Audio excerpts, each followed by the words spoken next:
The function of the immune system is to protect your body from pathogens.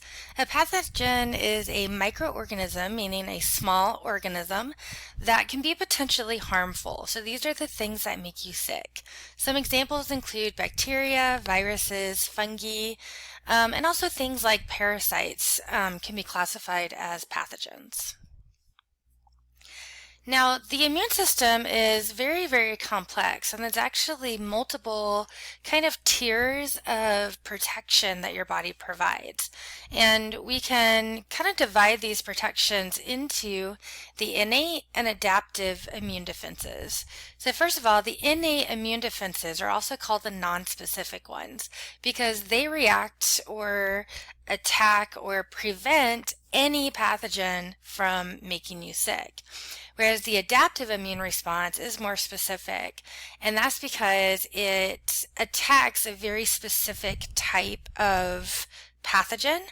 But it does have it's a stronger attack because it is targeted. So typically the innate defenses kick in first, and then the adaptive immune defense system, it takes a little bit more time to get activated, but then once it's activated, it's better at kind of killing off whatever the pathogen is.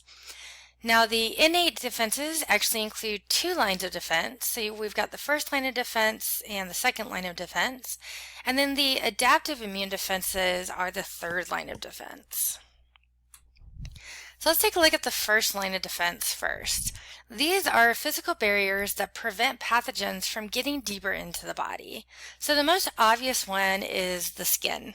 The skin helps to keep pathogens in the external environment and prevent them from getting deeper into your body. Mucous membranes are kind of like the skin that lines the body openings, such as the respiratory tract and your digestive tract and the urinary tract and the reproductive tracts. And so these mucous membranes, once again, keep pathogens from getting deeper into the body. And then things like saliva and stomach acid also play a role in helping to basically kill off pathogens that we maybe ingest. So let's take a look at the skin first, a little bit more in detail. So first of all, the surface of the skin is dead, and the epithelium is keratinized. That means there's a lot of keratin in it. So if you recall when we talked about the integumentary system and we talked about that keratin, and it helps to kind of give the skin some physical protection against pathogens. The surface of your skin is very dry, and bacteria tend to like moist places in order to grow and reproduce. You're also constantly losing the surface cells of your skin, and so as the surface cells are sloughing off, so are the bacteria and viruses and other stuff.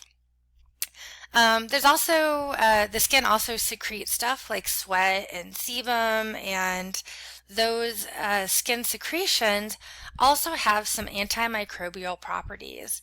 First of all, they tend to have a lower pH, so they're slightly acidic, and they also produce some lipids that can be toxic to bacteria and fungi and viruses. The mucous membranes that line the respiratory, digestive, urinary, and reproductive tracts are very wet. They have mucus, and that mucus is sticky. And the purpose of that mucus is to help trap the pathogens and dust and other stuff that you either inhale or eat or somehow gets into your body some other way, and it traps them to keep them from traveling around your body and making different parts of your body sick, or making you sick by taking over different parts of your body. Saliva is acidic, and bacteria and viruses and fungi typically don't like acidic environments. The saliva also contains an antimicrobial enzyme called lysozyme, and this enzyme helps to break down microbes that make it into the mouth. And then the stomach is very, very acidic, so typically when you eat something, once it reaches the stomach, the acidity is going to most likely kill it off.